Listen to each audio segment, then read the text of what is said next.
Today we are getting into one of the most exciting matchups we've covered in a long time, because the 360-degree drone space has finally grown up. For years, if you wanted true aerial 360 footage, you were basically duct taping a camera onto a rig and crossing your fingers. That era is over.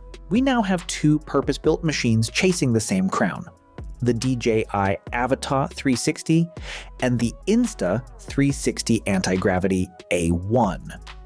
And both of them are delivering 8K spherical footage straight out of the box. We've been flying both of these extensively, putting them through real-world conditions, and today we're breaking down every single difference that actually matters. Stick around, because by the end of this video, you'll know exactly which one belongs in your bag.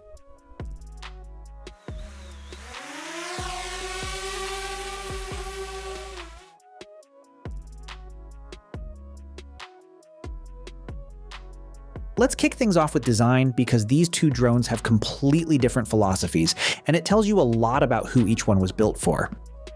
The DJI Avata 360 is unapologetically bold.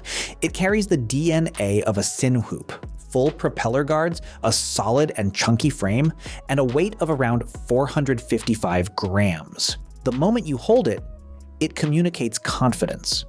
This is a machine that wants you to push it into tight corridors, fly aggressively through scenes, and not second-guess every move. That durability is genuinely valuable on a real shoot, where hesitation costs you the shot. The trade-off, though, is real. At 455 grams, you're well over the 250-gram threshold that determines how freely you can fly in many countries, which means more paperwork, more restrictions, and more planning before you ever leave the house.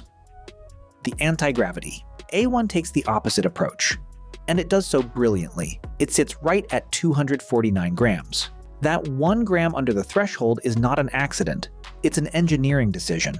That single gram buys you freedom, fewer registration requirements, fewer restricted zones, and a far more relaxed experience for hobbyists and travelers.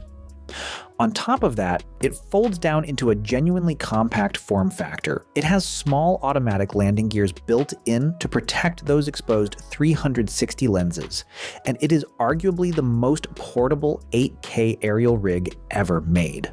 If your shoots involve jumping on planes or hiking to locations, the A1's design is going to matter to you every single day.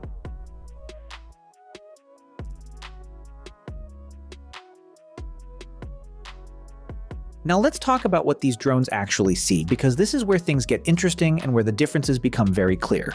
Both drones are shooting 8K 360-degree video, but the way they deliver that footage is quite different. The Avata 360 packs dual 1 or 1.1 inch CMOS sensors and shoots 8K at up to 60 frames per second with 10-bit color. That 60 frames per second ceiling is genuinely significant. When you're reframing aggressive FPV-style motion in post, having that extra frame data makes everything look smoother and far more intentional. It gives professional colorists far more to work with, and the 10-bit output means your footage holds up beautifully in a color grade. The Antigravity A1 uses dual 1 or 1.28 inch sensors, which are technically slightly larger, but it tops out at 8K 30 frames per second. For a lot of content, 30 frames per second is absolutely fine, and the footage itself is genuinely beautiful. But if slow motion reframing or cinematic frame blending is part of your workflow, that 30 frames per second ceiling will eventually become a wall you bump into. One feature on the Avata 360 that deserves its own mention is the single lens mode, where the camera physically rotates and functions as a traditional forward-facing 4K 60 frames per second shooter. That means the Avata 360 is essentially two cameras in one body, a full 360 rig, and a clean standard drone camera, which makes it an incredibly versatile tool for mixed format productions. On the stitching side, both drones handle the seam line about as well as current technology allows, but no 360 drone eliminates it completely. Where they differ is in the software used to manage it afterward. DJI's Studio app gets the job done, but it has a learning curve that can feel clunky, especially when you're simulating complex camera moves in post. The Antigravity A1 benefits heavily from Insta360's years of software refinement. Their editing tools are genuinely intuitive. Reframing feels creative rather than technical, and getting polished content out to social media is a much faster process. For beginners especially, that software gap is not a small thing.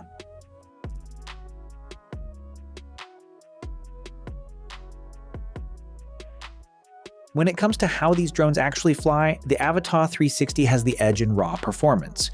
It reaches a top speed of 18 meters per second, handles wind with authority thanks to its heavier frame, and comes with an all-round collision sensing system that gives you a meaningful safety buffer in complex environments. It is the kind of drone that makes you feel in control even when the conditions get difficult. The Antigravity A1 is no slouch. It's responsive and hits 16 meters per second, but in gusty conditions, its lighter frame means it requires a bit more attention and correction from the pilot. That said, the A1 has one feature that genuinely surprised us, and it comes in the form of its goggles. One of the goggle lenses has an outward-facing screen built in, allowing anyone standing next to you to watch a live feed of exactly what you're seeing without needing their own pair of goggles. It is a simple idea that makes the whole FPV experience dramatically more social and accessible, and it is the kind of thoughtful design detail that shows Insta360 really understands its audience.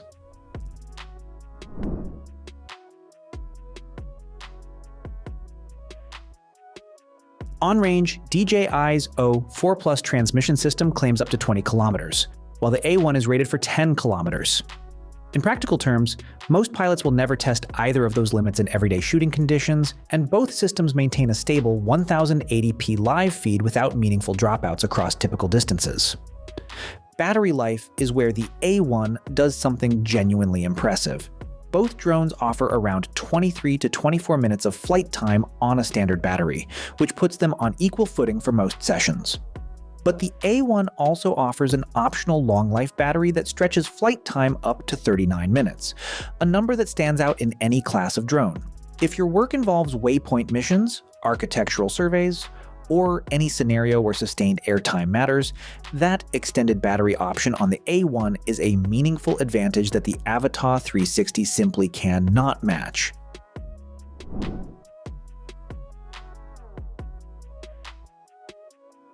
So after all of that, which one is actually right for you?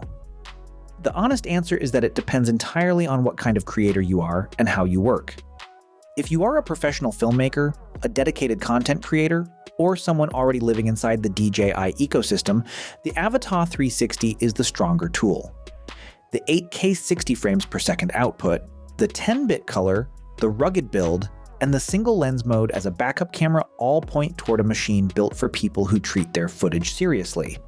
It asks more of you in terms of regulations and post-production, but it gives back more in terms of raw creative potential. If you are a traveler, a hobbyist, or someone who prioritizes getting great content without friction, the Antigravity A1 is the smarter choice. The sub-250-gram weight changes where you can fly. The Insta360 software ecosystem makes editing genuinely enjoyable. The extended battery option is unmatched, and the social goggle design makes the whole experience more fun to share with people around you. It is the drone that removes barriers rather than adding them. Both of these machines represent a genuine leap forward for what 360-degree aerial content can look like in 2026. Links to the latest pricing and bundles for both are in the description below. Especially worth checking if you already own DJI gear, since the drone-only Avata 360 option might be a more affordable path in. If you've got questions about reframing workflows, goggle compatibility, or which one works better for a specific type of shoot, drop them in the comments and we'll get back to you. Hit that like button, subscribe if you haven't already, and we will see you in the next one.